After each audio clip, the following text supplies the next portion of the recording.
Respecto a la plataforma Tierra y Libertad, es una plataforma que busca justamente la regularización de la tenencia de tierra, que es uno de los grandes problemas que tiene el Ecuador. ¿Por qué lo tiene? Porque aquí el sistema semifeudal sigue siendo la contradicción principal del desarrollo de nuestra sociedad. Nunca se logró resolver el problema de la concentración de la tierra, jamás se llevaron a cabo procesos de industrialización con todo el proceso de urbanización que los mismos conllevan y seguimos teniendo que el problema agrario es el problema central. Por eso es que vemos que las movilizaciones que se han dado durante el gobierno del actual presidente Lazo son movilizaciones que tienen que ver justamente con la producción agrícola. La producción de banano, de caña, de arroz, de leche, son los problemas nacionales. ¿Por qué? Porque seguimos manteniendo esa misma estructura semifeudal. Eso no quiere decir que el capitalismo no se haya desarrollado de una o de otra manera, pero se desarrolla siempre bajo este mecanismo retardatario que no le permite el desarrollo de una estructura capitalista general, porque la burguesía en general tampoco le interesa. Nuestra burguesía es una burguesía compradora, es decir, una clase parasitaria dedicada a la compra y venta de productos y a sacar dinero al exterior. Justo el día de hoy el presidente Lazo aprobó un decreto en el cual se elimina el impuesto a la salida de divisas, ¿no? Significa que la burguesía compradora podrá sacar a costo cero los ingresos que obtiene aquí vendiendo y comprando productos. Es una burguesía parasitaria, no produce nada, no tiene un programa agrícola, no tiene un programa nacional, no genera mercado nacional, es una burguesía que vive simplemente de la compra y venta de productos. Y este tema feudal está ahí.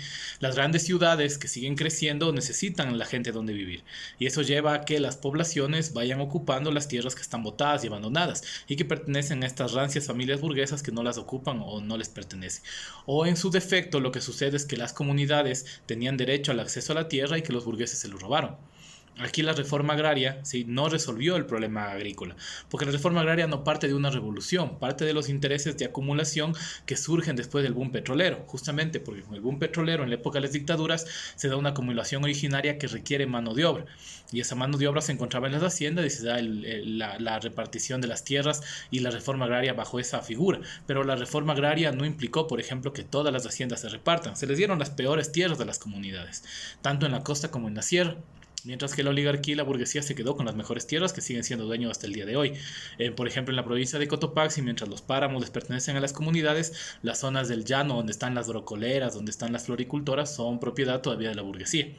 Eso nos dice a nosotros que fue realmente una trampa hacia el pueblo la reforma agraria.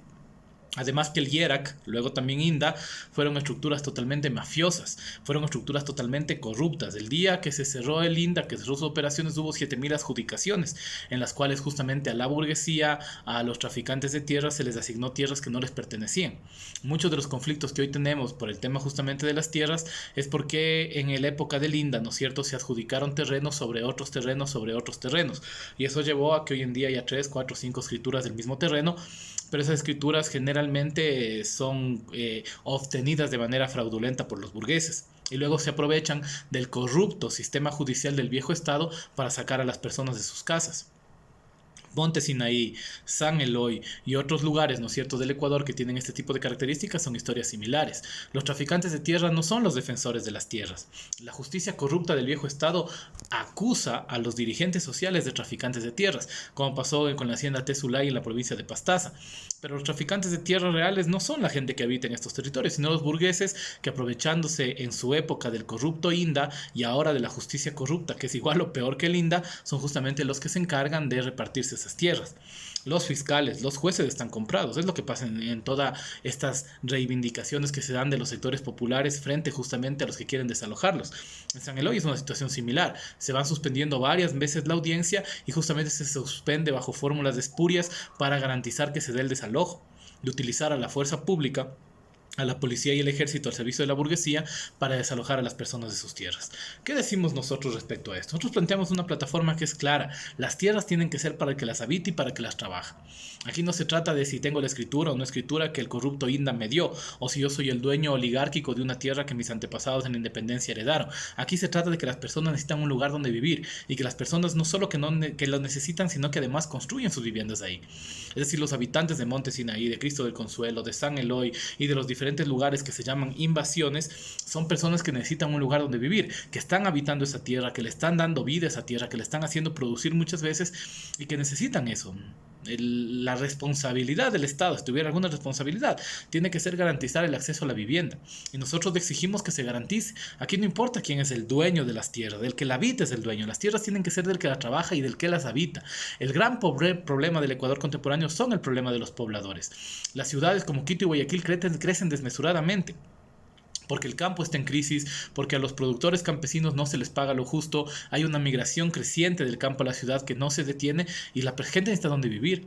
Y si no hay un proceso de industrialización, no hay un proceso de urbanización, entonces las personas tienen derecho de ocupar esas tierras que están abandonadas. Y si las están ocupando, se les tiene que legalizar. Los municipios, los gobiernos locales tienen la obligación de legalizarle, de generar predios, de dar agua potable, de dar luz eléctrica, de alcantarillar, que son unas formas más de chantaje contra la población. Las personas que viven en estas zonas en disputa no tienen agua potable, no tienen luz eléctrica, no tienen alcantarillado, porque supuestamente son ilegales, supuestamente son invasores. Y eso hace que los municipios en contubernio con los traficantes de tierra burgueses se pongan contra los sectores populares, negándoles el acceso a los servicios básicos.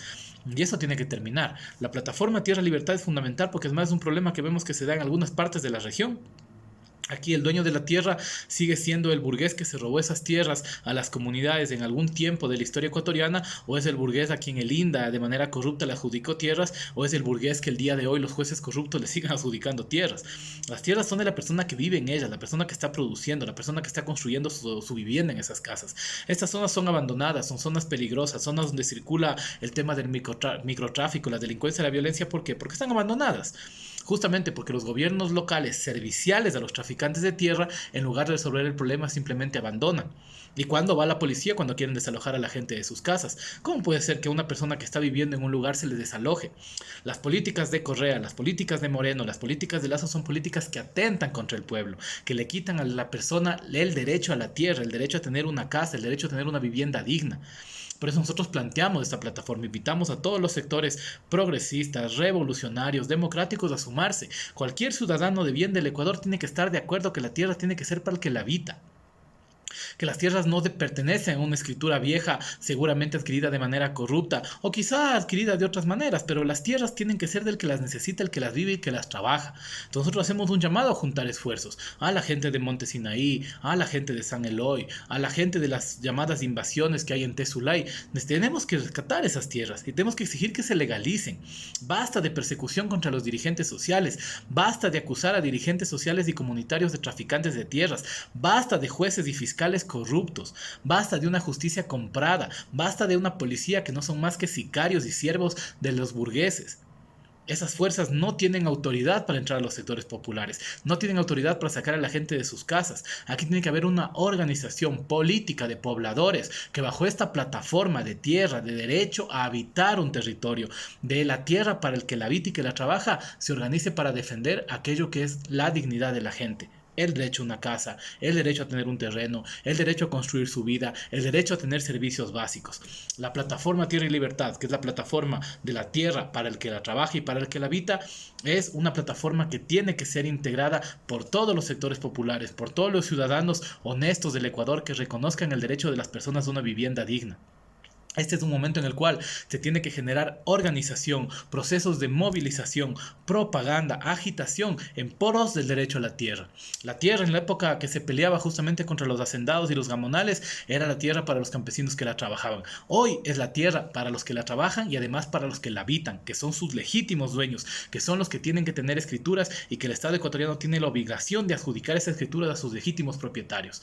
No son invasores, no son traficantes de tierra. Los pobladores son los dueños legítimos de la tierra que están viviendo, que están trabajando, que están sufriendo. Esa tierra es para el que la habita. Esa es la plataforma Tierra y Libertad.